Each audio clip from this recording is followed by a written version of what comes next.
প্রিয় নবম শ্রেণীর ছাত্রছাত্রী, 2025-এর রায়মার্টিন প্রশ্ন বিচিত্রার বাংলার 8 নম্বর স্কুলের সমস্ত প্রশ্নের উত্তরগুলো করে দিলাম। ঈশানে উড়িল মেঘ সগনে চিকুর, চিকুর শব্দের অর্থ হলো বিদ্যুৎ, অপশান খ। শকুন্তলা ছিলেন অস্পরা কন্যা, অপশান ক। ইলিয়াস গল্পটির মূল বক্তব্য হলো আত্মোদ্ঘাটন ও জীবন সত্য অন্বেষণ, অপশান গ। জোয়ার ভাটার বাঁধা এ তটের কাছে, এখানে জোয়ার ভাটা বাঁধা হলো জীবনের উত্থান পতনের প্রতীক, অপশান গ। দাম গল্পে ক্ষমাকে তুলনা করা হয়েছে যার সঙ্গে তা হলো লক্ষ্মীর ভাণ্ডার, অপশান ক। একাধিক পার্শ্বিক ধ্বনি হলো ল। এই প্রশ্নের উত্তরটি তোমরা একটু দেখে নিও। অপিনিত শব্দের অর্থ হলো পূর্বে স্থাপন, অপশান ক। পূজা থেকে পুজো ধ্বনি পরিবর্তনে কোন নিয়মে এসেছে তা হলো স্বর সংগতি, অপশান ক। তোমরা 1-এর 5-এর দাগের উত্তরটি তাও একটু পাঠ্যপুস্তক বই থেকে একটু দেখে নিও। 2-এর দাগে ভাদ্র মাসে যেন পড়ে থাকা তাল রূপকল্পটি কবি কোন প্রসঙ্গে ব্যবহার করেছেন?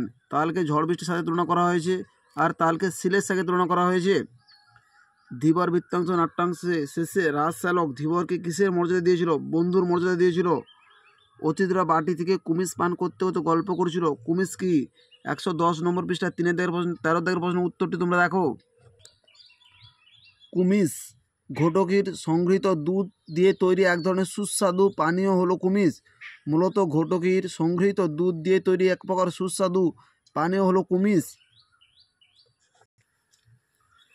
স্মৃতির দিকে তাকাবার অবসর পর্যন্ত মেলে না, এর কারণ কি? এই প্রশ্নের উত্তরটি তোমরা তোমাদের পাঠ্যপুস্তক বই থেকে একটু দেখে নিও। নগর কবিতায় কবি নৌকা সংক্রান্ত কী কী জিনিসের উল্লেখ করেছেন? মাস্তুল, নগর, পাল, দাঁড় ইত্যাদি। বিভাজ্য ধ্বনি কাকে বলে? উদাহরণসহ লেখো। 308 নম্বর পৃষ্ঠা 6 দাগের প্রশ্নের উত্তরটি তোমরা দেখো।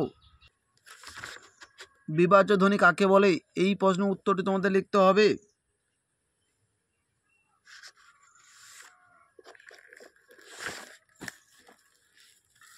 বাতাসা থেকে বাতাসা, এখানে ধ্বনি পরিবর্তন কোন নিয়ম এসেছে? বিপ্রযাস। মৌলিক বাংলায় মৌলিক স্বরধ্বনির সংখ্যা কত? 309 নম্বর পৃষ্ঠায় 9 দাগের প্রশ্নের উত্তরটি তোমাদের লিখতে হবে। মৌলিক স্বরধ্বনি কাকে বলে? উদাহরণ। এই প্রশ্নের উত্তরটি তোমাদের লিখতে হবে।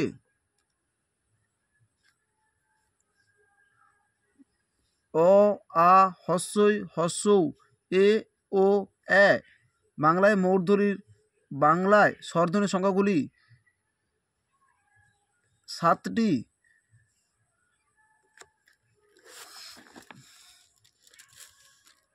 3-এর দাগে এখন থেকে তুমি আমার একজন বিশিষ্ট প্রিয় বন্ধু হলে বক্তাকে রাজশ্যালক। বক্তার একথা বলার কারণ কি? 246 নম্বর পৃষ্ঠা 24 দাগের প্রশ্নের উত্তরটি তোমাদের লিখতে হবে।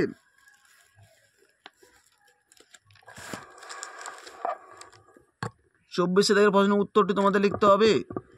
বিষয় উল্লেখ করে তোমরা উত্তরগুলো উল্লেখ করবে।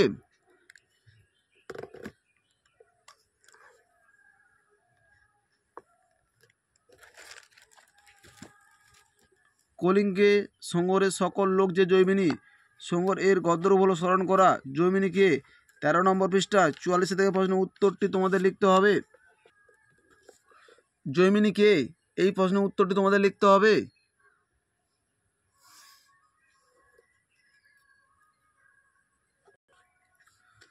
ব্যক্তি হিসেবে আমি যে এত মূল্যবান, এর আগে কে ভেবেছিল এই কথা? বক্তাকে। বক্তার নারায়ণ গঙ্গোপাধ্যায়। কোন পরিস্থিতির কোন ঘটনার পরিপ্রেক্ষিতে তার এমন অনুভূতি মনে হয়েছিল? এটা তোমাদের পাঠ্যপুস্তক বইতে একটু পড়ে নিও। 4 থেকে 2-এর প্রশ্নের উত্তরটি 112 নম্বর পৃষ্ঠায় 8 দাগের প্রশ্নের উত্তরটি তোমাদের লিখতে হবে।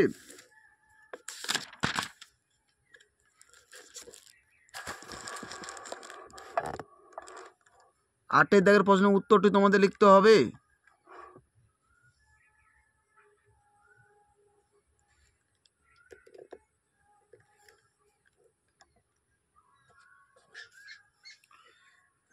কলিঙ্গ দেশে ঝড় বৃষ্টি কাব্যাংশ অবলম্বনে প্রাকৃতিক বিপর্যয় বর্ণনা দাও। 19 নম্বর পৃষ্ঠায় 13 দাগের প্রশ্নের উত্তরটি তোমাদের লিখতে হবে।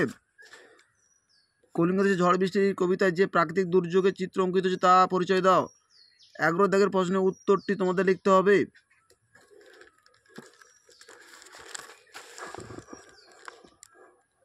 এই প্রশ্নের উত্তরটি তোমাদের লিখতে হবে।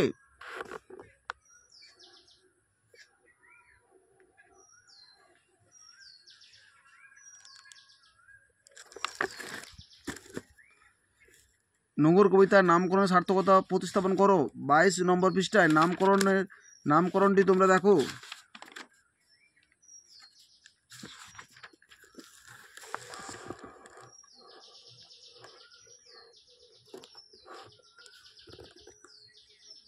এই নামকরণে তোমাদের উল্লেখ করতে হবে।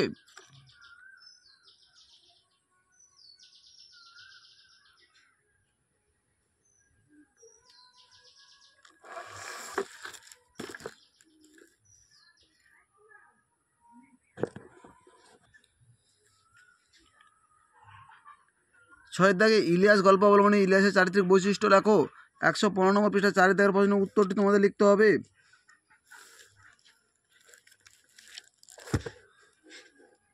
ইলিয়াসের চারিত্রিক বৈশিষ্ট্যগুলি লেখো।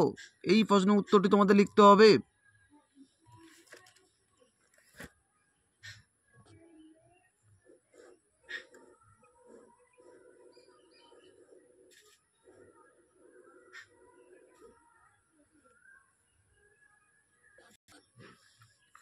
আমাকে অমর করে দিয়েছে বক্তার অমরত্বার প্রাসঙ্গিকতা বুঝিয়ে দাও। প্রান্তিক সহায়িকায় 63 নম্বর পৃষ্ঠা 4 দাগের প্রশ্নের উত্তরটি তোমরা দেখো। আমাকে অমর করে দিয়েছে বক্তার অমরত্বের প্রাসঙ্গিকতা বুঝিয়ে দাও। এই 4 দাগের প্রশ্নের উত্তরটি তোমাদের লিখতে হবে।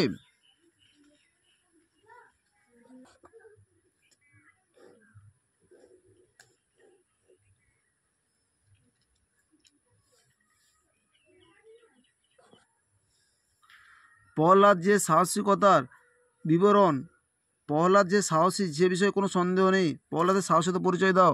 263 নম্বর পৃষ্ঠা 6 দাগে প্রহ্লাদের সাহসিকতার পয়েন্টটি তোমাদের লিখতে হবে।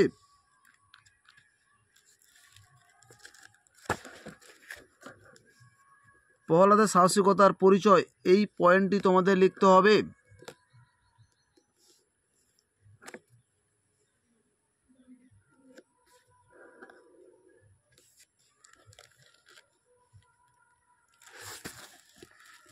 টাফা কি? টাফার প্রকৃতি ও প্রাণীর পরিচয় দাও। 266 নম্বর পৃষ্ঠা 15 দাগের প্রশ্নের উত্তরটি তোমাদের লিখতে হবে। 15 দাগের প্রশ্নের উত্তরটি তোমাদের লিখতে হবে।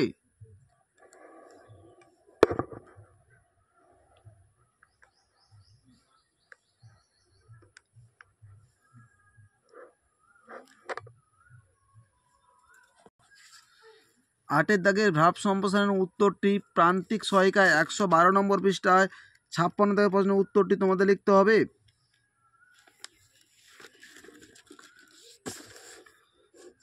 56 দাগের প্রশ্নের উত্তরটি তোমাদের লিখতে হবে। উত্তরটি তোমরা দেখো।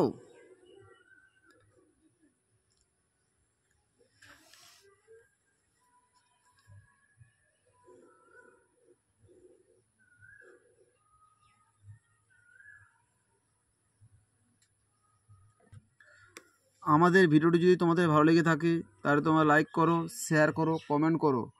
আমাদের চ্যানেলে নতুন হয়ে থাকলে চ্যানেলটিকে সাবস্ক্রাইব করে পাশে থাকা বেল আইকনটিকে প্রেস করে রাখো। আমাদের ভিডিওগুলি আপলোড করার সাথে সাথে সবার আগে নোটিফিকেশানটি তোমাদের কাছে পৌঁছে যাবে।